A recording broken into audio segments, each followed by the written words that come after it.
اور پھر ایک دوسرے کے پیچھے نماز بھی نہیں پڑھتے. دعوت اسلامی والے امام کعبہ کے پیچھے نماز نہیں پڑھتے.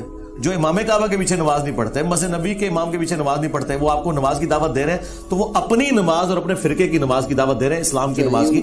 ہاں بالکل. اگر کسی بندے کی قراءت ٹھیک نہیں, یعنی وہ قرآن صحیح نہیں پڑھ سکتا, اس کے پیچھے نماز ہو جائے گی؟ بولے نہیں, اس کے پیچھے تو نماز نہیں ہوگی. تو میں ایک سادہ بات کہنے لگا ہوں, سارا سمجھ آ جانا چاہیے. جس کا قرآن ٹھیک نہیں ہے, جب اس کے پیچھے نماز نہیں ہوتی, تو جس کا ایمان ٹھیک نہیں ہے اس کے پیچھے ہماری نماز کیسے ہو جائے گی؟ کیا کہنے ہیں علامہ صاحب. بات دراصل یہ نہیں کہ کس کے پیچھے نماز پڑھنی, بات یہ کہ جو مصلی پر کھڑا ہے نا, آپ نے دیکھنا اس کا عقیدہ بھی درست ہے کہ نہیں ہے. جی جی جی جی جی. میں آپ کو اس سے بھی ایک سادہ مثال دے دیتا ہوں. دیکھیے ہم پیچھے کھڑے ہیں, ہم نے کہا پیچھے سے امام کے اللہ اکبر. بھائی جو مصلی پہ کھڑا ہے حضرت, وہ بھی تو دیکھو نا یہ کس امام کے پیچھے ہے. آیا کہ یزید کو امام کہنے والا ہے یا حسین کو امام کہنے والا ہے؟ کیا کہنے, اس بات کو سمجھو نا. حالانکہ جب حضرت امام حسین کو ہم امام کہتے ہیں تو ہم بیچ میں صحابہ کرام علیہم رضوان کا لحاظ بھی رکھتے ہیں, یہ یاد رکھنا. لیکن میں نے ایک اشارہ دیا ہے. آقا کریم علیہ السلام نے ارشاد فرمایا ان اللہ اختارنی واختار لی اصحابی واختار لی منہم اربعہ.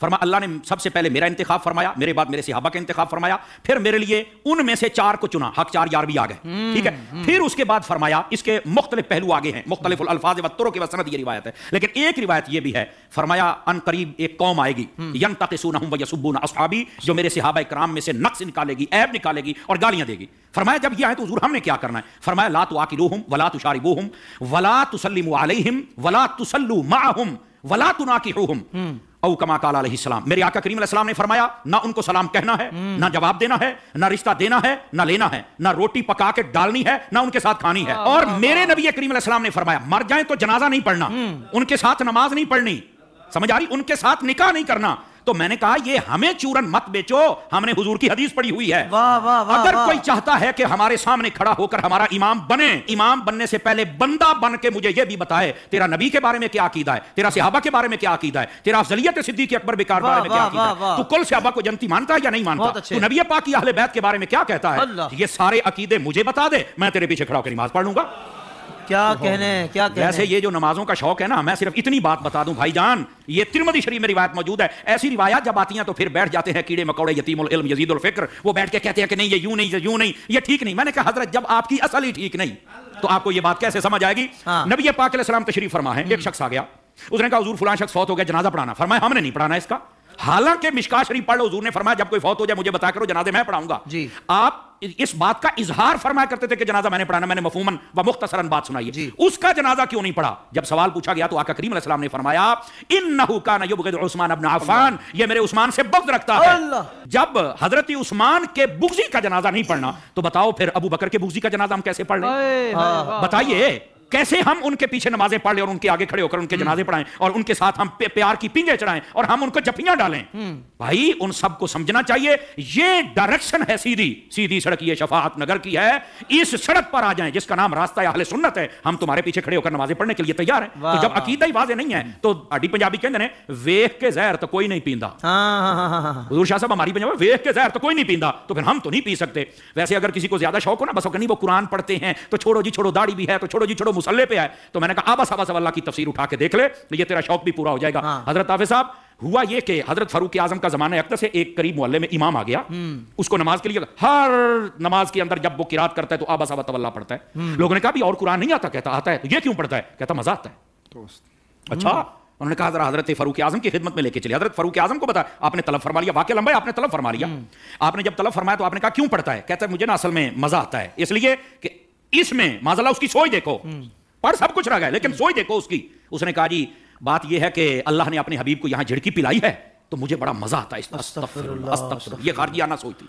سمجھ آ رہی ہے میری بات کی؟ یہ توہین کی سوچ تھی. یہ کامل و اکمل لوگوں کا یہ شیوہ ہی نہیں ہوتا. اور ایسی جو ہمارے سامنے مثالیں ہوتی ہیں نا, وہ ہمیں سمجھنے کے لیے مثالیں ہوتی ہیں, اور پھر ایسے لوگوں کا حشر کیا وہ بھی سننا ذرا, ٹھیک ہے. حضرت فاروق اعظم نے اچھا تجھے مزہ آتا ہے؟ کہا بالکل. آپ نے تلوار منگائی اور 2 ٹکڑے کر دیے اس کے. آپ نے فرمایا ودوحا پڑھ کے تجھے مزہ نہیں آتا؟ وما ارسلناک الا رحمۃ للعالمین پڑھ کے تجھے مزہ نہیں آتا؟ انا اعطیناک الکوثر پڑھ کے مزہ نہیں آتا؟ ورفعنا لک ذکرک پڑھ کے مزہ نہیں آتا؟ یعنی جو قرآن پڑھ کے دل میں توہین مصطفیٰ کی رکھے, جب اس کے پیچھے نہیں ہوتی تو جو سریعام میلاد پر کفر کے فتوے لگائے ان کے پیچھے کیسے ہو جائے گی؟ امام کعبہ کے پیچھے نماز نہیں ہوتی. کوئی کہے کہ بھائی وہ کعبے کا امام ہے, اب اس کے پیچھے بھی نماز نہیں ہوگی, اگر وہ غلط ہوگا تو پھر اللہ تعالیٰ نے اس کو کعبے کا مصلی, کیونکہ یہ پرانے کسی پٹے سرازات ان کے جوابات علماء بارہا دے چکے ہیں کہ بھائی معاملہ یہ ہے کہ کسی بھی جگہ پر قابض ہو جانا اہل حق ہونے کی علامت نہیں. مگر نہ آپ کا جو قبلہ اول بیت المقدس ہے وہ اسرائیلیوں کے قبضے میں، تو کیا کہیں گے یہودی حق پر ہے؟ اور پھر آپ تاریخ کعبہ اٹھا کر کے دیکھیں 25 بار ایسا ہوا ہے کہ کعبے کے مصلی پر ایک ایسا بندہ شیعوں تک کی امامت کعبے کے مصلی پر ہوئی ہے، تو کیا کہا جائے گا کہ پھر وہ درست ہوئے، ان کا دعویٰ ہوگا وہ درست ہوئے۔ تو ایسا نہیں ہے، جبرن قابض ہو جانا اہل حق ہونے کی دلیل نہیں ہے۔ 360 بت کعبے میں رکھے رہے 550 سال، جب وہ بت حق پر تھے جو اللہ نے کعبے میں ان کو رہنے دیا، تو یہ فضول کی باتیں ہیں کہ جی اگر وہ غلط ہوتے تو اللہ انہیں رہنے کیسے دیتا، اور وہ رہتے کیسے؟ پھر ہم کہیں کشمیر میں جو بھارتی قابض ہیں اگر وہ غلط ہوتے تو قابض ہوتے ہی کیوں؟ یہ عجیب سی بات ہے۔ ہاں اب یہ سوال کہ نماز کیوں نہیں ہوتی، تو بھائی اس کے لیے امام کا جو عقیدہ ہے وہ درست ہونا ضروری ہے۔ اور امام کا عقیدہ درست کیسے ہے؟ میں آپ سے سمپل سی بات، میں ان عقائد کی طرف نہیں جانا، سمپل سی بات کروں گا۔ آپ کے کسی عزیز کی کسی رشتہ دار کی قبر ہے اور اس رشتہ دار کی قبر کو برابر کر دیا کسی بندے نے، مسمار کر دیا، اس کے پیچھے نماز پڑھیں گے؟ جنت البقیع میں 10,000 صحابہ کرام کی قبروں پر بلڈوزر چلا دیا گیا، پھر بھی ہم کہیں کہ یہ وقت پر ہے۔